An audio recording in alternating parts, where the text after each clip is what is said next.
Memang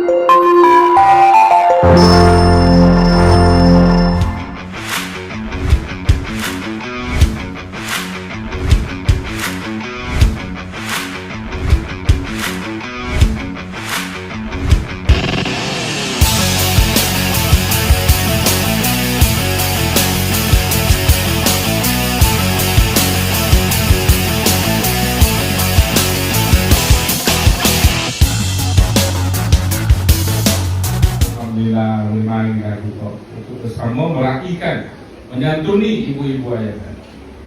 Saya panggil lagi, saya tengokkan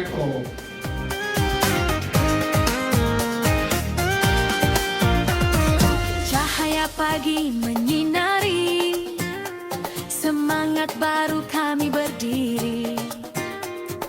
Lensa dan kamera jadi saksi, TV KT terus beraksi. Bersatu hati, penuh percaya, ilmu dan budi. Assalamualaikum dan salam sejahtera Tuan. Salam. Terima kasih kerana sudi bersama kami untuk hari ini. Pada majlis penyampaian bantuan awal persekolahan hari ini, saya Ana Marisa dari TVKT.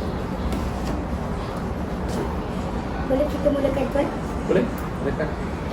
Tuan, apakah pandangan Tuan tentang kepentingan program bantuan awal persekolahan ini kepada murid-murid dan ibu bapa, khususnya di daerah Kuala Lumpur?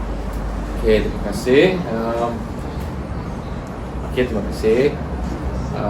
Seperti yang telah dijelaskan oleh pimpinan kita, Yang Perdana Menteri, YB Menteri kita dan juga Kementerian Pendidikan telah menjelaskan bahawa bantuan awal sekolahan oleh pihak Kerajaan Malaysia Madani ini sangat bermanfaat untuk membantu ibu-ibu, ayah-ayah dalam menguruskan sekolahan anak-anak kita, anak-anak mereka di awal sesi 2026 ini.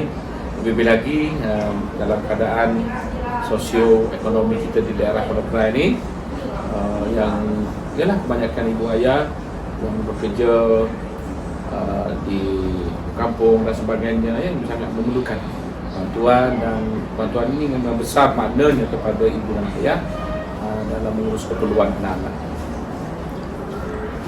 Ya, betul. Saya setuju. Bagaimanakah bantuan ini dapat membantu murid memulakan sesi persekolahan dengan lebih yakin dan bersemangat?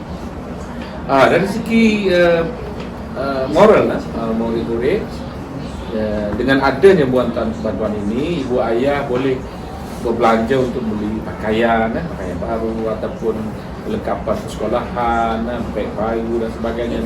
Dan ini boleh meningkatkan nilai-nilai moral ataupun motivasi murid-murid untuk lebih bersemangat ke sekolah dengan segala kelengkapan yang cukup, dengan pakaian yang baru. InsyaAllah lah murid-murid akan lebih suka lah menyambung ke sesi 2026. Terima kasih. Akhir sekali, apakah pesanan Tuan kepada murid-murid dan ibu bapa sempena penerimaan bantuan awal persekolahan ini? Okey, saya menyeru kepada ibu-ibu, ayah-ayah dan juga murid-murid yang menerima bantuan daripada Kerajaan Malaysia Madani ini, pergunakanlah wang ataupun bantuan awal sekolah ini dengan sebaik-baiknya untuk keperluan anak-anak, untuk keperluan murid-murid dalam urusan sekolahan mereka. Tidak digunakan untuk berbelanja yang tidak memberi manfaat kepada anak-anak. Jadi gunakan sebaik-baiknya untuk kepentingan anak-anak. Terima kasih Tuan atas kesudian berkongsi pandangan bersama kami. Sama-sama.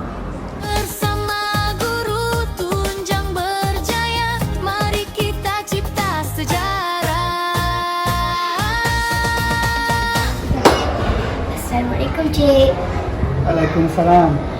Apa perasaan Cik bila dah dapat bantuan ni? Alhamdulillah, syukur.